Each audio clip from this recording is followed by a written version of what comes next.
8:30 को आपका एक्सीडेंट होता है और 9 o'clock आप मेंस की एग्जाम देने जा सकते हैं। इंटरव्यू से पहले 1 महीने तक आप हॉस्पिटलाइज्ड है और उससे 1 वीक पहले आप दिल्ली जाके उसकी प्रिपरेशन कर सकते हैं। तो luck has to come with you, उसको आना पड़ेगा और आपको आईपीएस बनाना पड़ेगा। मैं एग्जाम के लिए निकला, मेंस मेरा था, सुबह GS3 का पेपर था। 8:30 को मेरा स्कूटी स्लिप हो गया, मेरा लिगामेंट इंजरी हो गया, लेफ्ट हैंड में इंजरी था, सीट से ब्लीडिंग हो रहा था। लेकिन मेरे पास 2 ऑप्शन थे। मैं खड़ा हुआ, मैंने देखा, okay my right hand is safe and I decided I will go to the exam hall and write the exam. मेरे पास 2 ही ऑप्शन थे, या तो मैं वहां से उठ के रोने लगूं, यार मेरे साथ ही ऐसा क्यों हुआ, मेरा एक्सीडेंट हो गया, मेरा मेंस खराब हो गया और हॉस्पिटल जाओ, या दूसरा ऑप्शन था कि मैं देखूं कि मैं 3 घंटे और सरवाइव कर सकता हूं। हाँ कर सकता हूं। मैं मेंस के लिए एग्जाम हॉल में गया। ये जितने भी फोटोग्राफ्स लगे हैं, सर ने जैसे बताया कि जितने भी इंसान सक्सेसफुल हुए, अगर आप उसकी लाइफ स्टोरी देखेंगे तो कहीं ना कहीं एक मोमेंट आता है जहां पे वो इंसान की जो स्ट्रगल है वो पीक पे हो जाते हैं। वो इस मोमेंट पे आपको डिसाइड करना है कि आपको वहां से यू टर्न लेना है या आपको वहां से आगे निकलना है। इन सब लोगों ने डिसाइड किया कि उनको वहां से आगे निकलना है। एंड दैट इज द फंडा ऑफ लाइफ। सक्सेस उन्हीं को मिलता है जो इस स्ट्रगल वाले मोमेंट से आगे निकलने की सोचते हैं। जब भी आपको लगे कि आपके सिर पे बहुत मुसीबत है, जब भी आपको लगे कि आप हर तरह से गिर चुके हैं, जब भी आपको लगे कि आपके पास कोई ऑप्शन नहीं है, तब एक चीज आप अपने दिमाग में लाइएगा कि यही मोमेंट है जहां से आपकी तकदीर बदलने वाली है।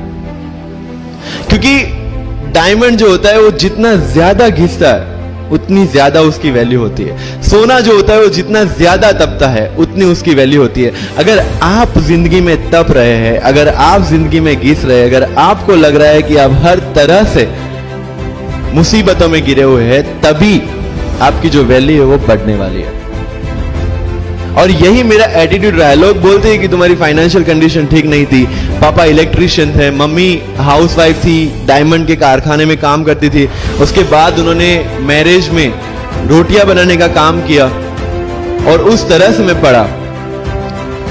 लेकिन जब मुझे पूछा जाता है कि ऐसी कौन सी चीज है आपकी लाइफ में जो आप बदलना चाहते हो, एंड आई सेड नथिंग। क्योंकि अगर वो चीजें नहीं होती मेरी लाइफ में तो शायद आज आपके सामने में नहीं होता।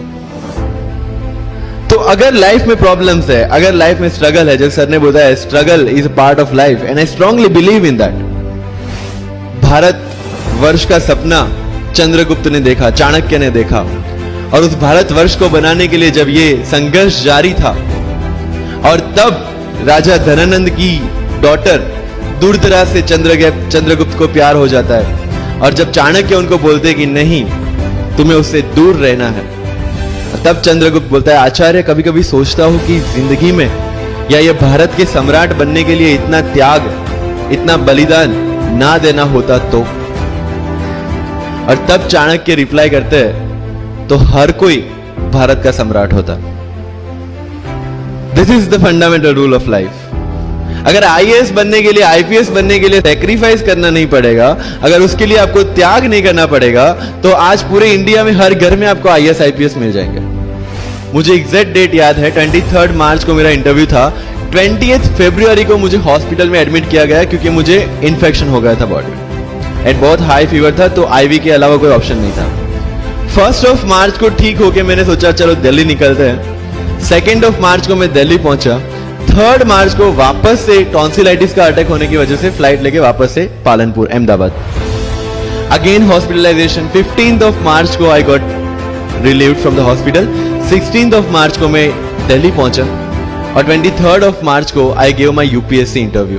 तो 1 महीने का हॉस्पिटलाइजेशन।